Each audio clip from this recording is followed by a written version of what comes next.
परमेश्वरका एउटा जनले भनेका छन्, यदि तपाईँ आत्मामा जिइरहनु भएको छ भने सांसारिक जीवन जिउनुहुँदा आफ्नो पुरा जीवनकालमा जति काम तपाईँ गर्नु सक्नुहुन्छ त्योभन्दा धेरै बढी काम तपाईँ 1 घन्टामा नै गर्न सक्नुहुन्छ। हामी हाम्रो जीवन 2 प्रकारले जिउन सक्छौँ। चराहरू हिँड्न पनि सक्छन्, उड्न पनि सक्छन्। कुनै निश्चित दूरीसम्म चराहरू हिँडेर पनि पुग्न सक्छन्, तर उडेर यसले पहाडहरू, नदीहरू, अन्य बाधाहरू सजिलै पार गर्न सक्छन्। आत्माद्वारा दोहोऱ्याएका जीवन उडिरहेको चराको जीवन जस्तै हो।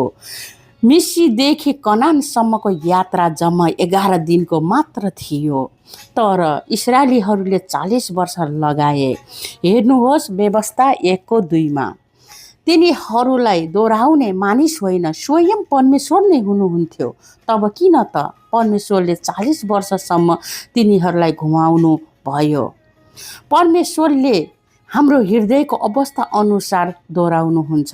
परमेश्वरले तिनीहरूलाई उजाड स्थान भएर दोहोऱ्याउन चाहनु भएको थिएन, तर तिनीहरूको हृदयको अवस्थाको कारण उहाँले त्यसो गर्नु पर्यो।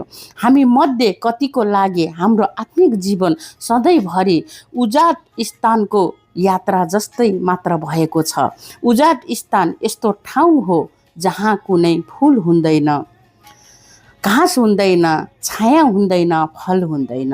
यो एउटा सुक्खा निर्जन ठाउँ हो।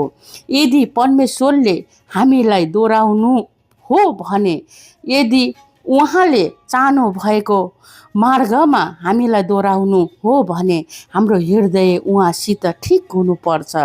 यदि हाम्रो हृदय हठी कठोर छ भने परमेश्वरले हामीलाई दोहोऱ्याउनु हुने मार्गहरू पनि कठिन मात्रामै हुन्छ।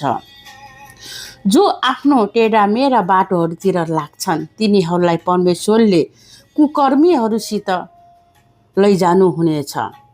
भजन सङ्ग्रह 125:5 यसरी लेखिएको छ, यदि हामी आफ्नो टेढामेढा बाटोहरूमा नै लागिरहन्छौँ भने परमप्रभुले हामीलाई उहाँको सिद्ध मार्गहरू देखाउनु हुने छैन। त्यसैले हामीले परमेश्वरको भय मानौँ र खराबीको हरेक रूपदेखि अलग्गै बसौँ। त्यो मानिस को हो जसले परमप्रभुको भय मान्दछ? उसलाई उहाँले जुन मार्ग चुन्नुहुनेछ सोही मार्गमा शिक्षा दिनुहुनेछ।